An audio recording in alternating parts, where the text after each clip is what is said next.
സരിഗ സ്മൃതി എന്ന പേരിൽ കരീം സരിഗ അനുസ്മരണവും ഗാനാഞ്ജലിയും സംഘടിപ്പിച്ചു. Shopika Weddings, the bride and legacy. പ്രമുഖ സംഗീതജ്ഞനും ചലച്ചിത്ര പ്രവർത്തകനുമായിരുന്ന കരീം സരിഗ അനുസ്മരണ സമ്മേളനവും ഗാനാഞ്ജലിയും നടന്നു. മാർജരി സഫാരി ടർഫിൽ Kareem Sarga Haneefa master memorial music ക്ലബിന്റെ നേതൃത്വത്തിലാണ് അനുസ്മരണ സമ്മേളനം നടന്നത്. Kerala Waqf board chairman advocate M K. Zakir അനുസ്മരണ സമ്മേളനം ഉദ്ഘാടനം ചെയ്തു. കരീം സരിഗ എന്ന് പറയുന്നത് എന്റെയൊക്കെ ഏകദേശം ഒരു 2-3 വയസ്സിന് താഴെയുള്ള ഒരു ചെറുപ്പക്കാരനായിരുന്നു.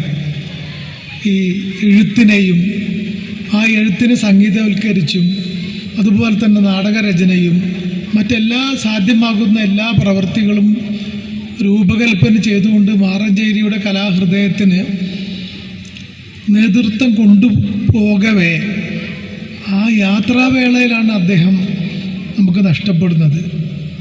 അതിൻ്റെ ദുഃഖമാണ് കണ്ടമിടറിക്കൊണ്ട് ബാബുക്കയും റഹ്മാനും ഇവിടെ പ്രകടിപ്പിച്ചത്. കാരണം ഈ ക്ലബിൻ്റെ മുന്നോട്ട് പോക്കിൽ ഒരുപാട് പദ്ധതികൾ അവർ ആവിഷ്കരിച്ച് കാണും.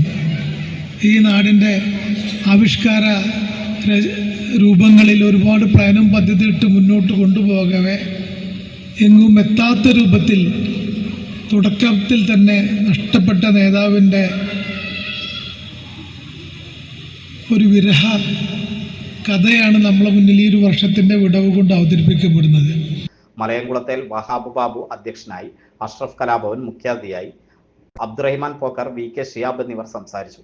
നൃത്ത അധ്യാപിക രംഭ ടീച്ചറെ ചടങ്ങിൽ ആദരിച്ചു.